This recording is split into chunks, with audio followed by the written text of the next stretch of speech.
these three things together will be very beneficial because liberals will see, well, we'll spend a lot more money. There'll be more government operated, more government jobs because you spend the money on fixing sidewalks and extra police patrol and whatever. And conservatives will see that we're relying on markets.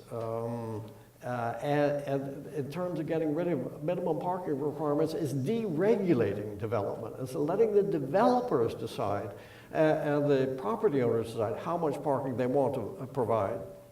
And environmentalists have a lot to gain from this. That often I'm invited to events by the Greens. They think I'm an enemy of the car, but I'm not. I'm not at all. I think cars are great. I just think that we subsidize them too much. And businesses have a lot to gain because they won't have to pay for these parking subsidies. And new urbanists have a lot to gain because you can design better cities and you won't be overrun with your cars if you have high density. You can live at high density without being overrun by cars. And libertarians, there's a lot of them. We've heard a lot of from them during the recent political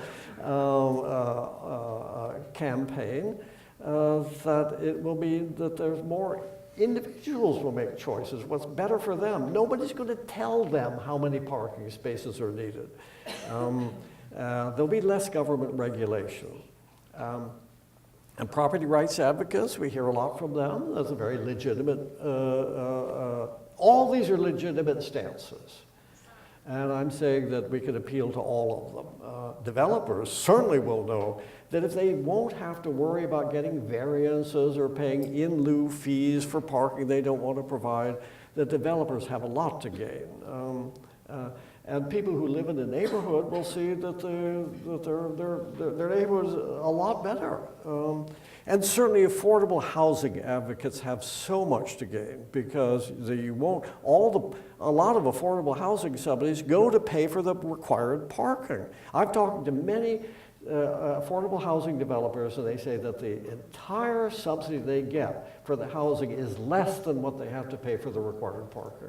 And the neighbors say that, oh, you have to have all this required parking because otherwise they'll move in and then they'll park on the street in front of my house. And neighborhood activists will have a new platform to advocate for what they want for their neighborhood. And I think the biggest beneficiaries will be local elected officials who won't be tied up with so many disputes about how many parking spaces are required.